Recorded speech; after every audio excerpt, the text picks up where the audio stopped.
Hello दोस्तों, आज मैं बताने वाला हूँ 3 बच्चों की माँ की अवैध संबंध, भाग 9। कहानी के पिछले भाग के अंत में आपने पढ़ा फ्लैशबैक में कविता और नीरज की कहानी। कविता का नीरज को कोई जवाब नहीं देना किस बात की ओर इशारा करता है? क्या कविता ने नीरज को मौन स्वीकृति दे दी है? कहानी शुरू करने से पहले वीडियो को लाइक करें और हमारे चैनल को सब्सक्राइब करके घंटा को जरूर दबाएं। कविता और नीरज की कहानी को अभी यही छोड़ते हैं। वर्तमान में कविता के घर से भाग जाने के बाद अशोक और उनके बच्चे धनराज के घर आकर रहने लगते हैं। अशोक के लिए यह सबसे बड़ी घटना थी। समाज में किसी भी मर्द के लिए अपनी पत्नी का दूसरे मर्द के साथ भाग जाना सबसे शर्मनाक घटना होती है। भागने की इस घटना के 3 दिन बाद सुबह सुबह का वक्त था। रामनगर पानी टंकी के पास से स्कूटर से गुजरते एक व्यक्ति की नज़र एक महिला पर पड़ती है जो टंकी की सीढ़ियों को पकड़कर ऊपर की ओर चढ़ते जा रही थी। रामनगर में यही इकलौती पानी टंकी है जिसकी ऊंचाई जमीन से करीब 70 फीट है। पूरे रामनगर में यहीं से पानी की सप्लाई होती है। टंकी की सीढ़ियां लोहे से बनी हुई थीं और वह राउंड सेफ में टंकी के छत तक गई हुई थी। सामान्य तरीके से 70 फीट लंबी और सीधी सीढ़ियों पर चढ़ना आसान नहीं होता। वो महिला पूरी ताकत लगाकर चढ़े जा रही थी। स्कूटर खड़ी करके उसे देखता है। उस महिला के चढ़ने की गति देखकर अचानक उसके मन में एक भयानक शंका पैदा हो जाती है और वह चिल्लाते हुए टंकी की सीढ़ियों की ओर दौड़ लगाने लगता है। वह व्यक्ति, अरे वो बहन जी, ये कहाँ चढ़ रही हो? रुको रुको, वहीं रुक जाओ। वो महिला उस व्यक्ति की आवाज़ सुनकर और तेजी से चढ़ने लगती है। उस व्यक्ति की आवाज़ सुनकर आसपास रहने वाले भी टंकी की तरफ देखते हैं और टंकी की ओर आने लगते हैं। वे भी उस महिला को आवाज़ देकर चढ़ने से माना करने लगते हैं। स्कूटर वाला व्यक्ति समझ जाता है कि महिला के इरादे नेक नहीं हैं, तो वो भी पीछे पीछे सीढ़ियां चढ़ने लगता है। पर शायद उस व्यक्ति द्वारा निर्णय लेने में देरी हो गई थी। महिला टंकी की टॉप में पहुंच चुकी थी। व्यक्ति लगातार चिल्लाते हुए सीढ़ियों पर तेजी से चढ़े जा रहा था। शायद 20 सेकंड की देरी हो गई। वह महिला नीचे कूद पड़ती है। वह व्यक्ति नीचे उस महिला को नीचे तड़पते हुए देख रहा था। यह नज़ारा देख सभी स्तब्ध रह जाते हैं। वो व्यक्ति वहीं से सीढ़ियों से वापस नीचे की आने लगता है। उसकी आंखों से आंसू निकल जाते हैं। उसे पछतावा होने लगता है कि उसने देरी क्यों कर दी। आत्महत्या करने के लिए भी हिम्मत की ज़रूरत होती है, और किस कारण से उस महिला में इतनी हिम्मत आ गई कि इतनी ऊंची टंकी पर चढ़कर जान देने की सोची है। लेकिन कारण जो भी हो, आत्महत्या करना कोई सल्यूशन नहीं है। सबके सामने देखते देखते वह महिला पानी टंकी से कूद पड़ती है और लोग कुछ नहीं कर पाते। एक महिला दौड़कर उसके पास आती है और देखती है उसकी सांसें चल रही होती है, उसके शरीर से खून बह रहा था। वह महिला उस गिरी हुई महिला की साड़ी से उसके पैर के नीचे के नंगे बदन को ढक देती है। भीड़ बढ़ने लगती है।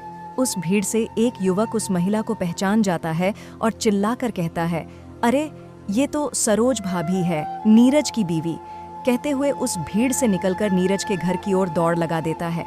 नीरज का घर पानी टंकी के नजदीक ही था। रामनगर के पानी टंकी के नीचे लोगों की काफी भीड़ जमा हो जाती है।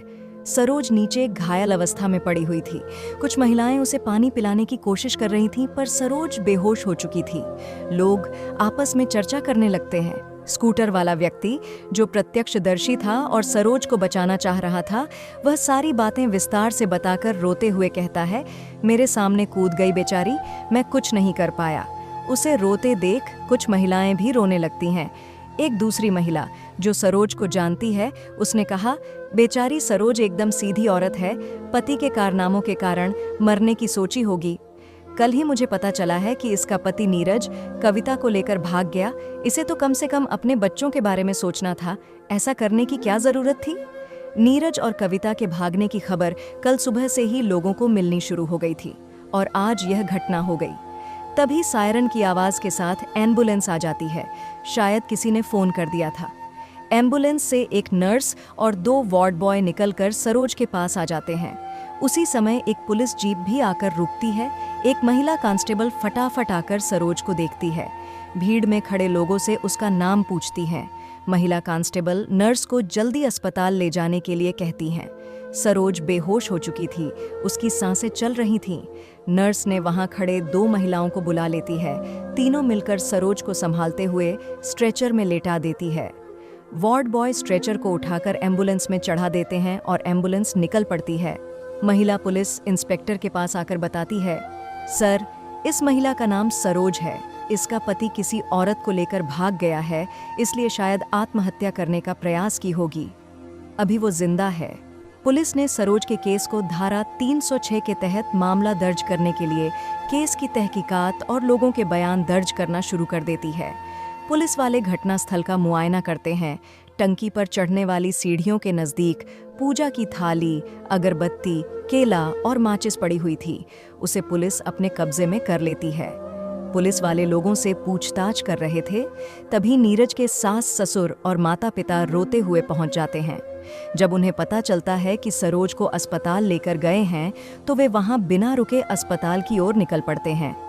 थोड़ी देर में वे लोग अस्पताल पहुंच जाते हैं। पुलिस वाले उन्हें बताते हैं कि सरोज का इलाज इमरजेंसी वार्ड में चल रहा है। वे भागते हुए इमरजेंसी वार्ड जाते हैं, जहां सरोज का इलाज डॉक्टरों की टीम कर रही थी। वहां अंदर किसी को भी जाने की इजाजत नहीं थी। रोने चिल्लाने की आवाज सुनकर अंदर से एक वार्ड बॉय आकर उन्हें शांत रहने और बाहर जाकर बैठने को कहता है। नीरज के ससुर उस वार्ड बॉय से पूछते हैं, भैया, मेरी बेटी कैसी है? वार्ड बॉय कहता है, डॉक्टर लोग देख रहे हैं, थोड़ी देर में बाहर आने पर पूछ लीजिए। अभी आप लोग जाइए, बाहर इंतजार कीजिए। कहकर वह अंदर चला जाता है। नीरज के घर वाले बाहर बेंच पर आकर बैठ जाते हैं। नीरज के पिता अपनी पत्नी की तरफ देखकर कहता है, सुबह कोई बात तो नहीं हुई थी ना? नीरज की माँ रोते हुए, अरे कोई बात नहीं हुई, मुझे क्या मालूम वो ऐसा कुछ करेगी। सुबह उठकर नहा धोकर मंदिर जाने की बात कहकर घर से निकली थी। मैंने भी कुछ नहीं सोचा, क्योंकि वह हर मंगलवार को हनुमान जी के मंदिर जाया करती थी। नीरज के पिता अपने रोते हुए समधी को चुप कराते हुए कहते हैं, समधी जी, मुझसे गलती हो गई। मेरे इस नालायक बेटे को बहुत पहले अशोक के घर जाने से रोकना था। नीरज के ससुर रोते हुए कहते हैं, मैंने सपने में भी नहीं सोचा कि नीरज ऐसा कुछ करेगा। मेरी बेटी उस पर आंख बंद करके विश्वास करती थी। वो कभी सुखी नहीं रहेगा, मेरी बेटी की आह उसे लगेगी। नीरज के पिता सुन लेते हैं।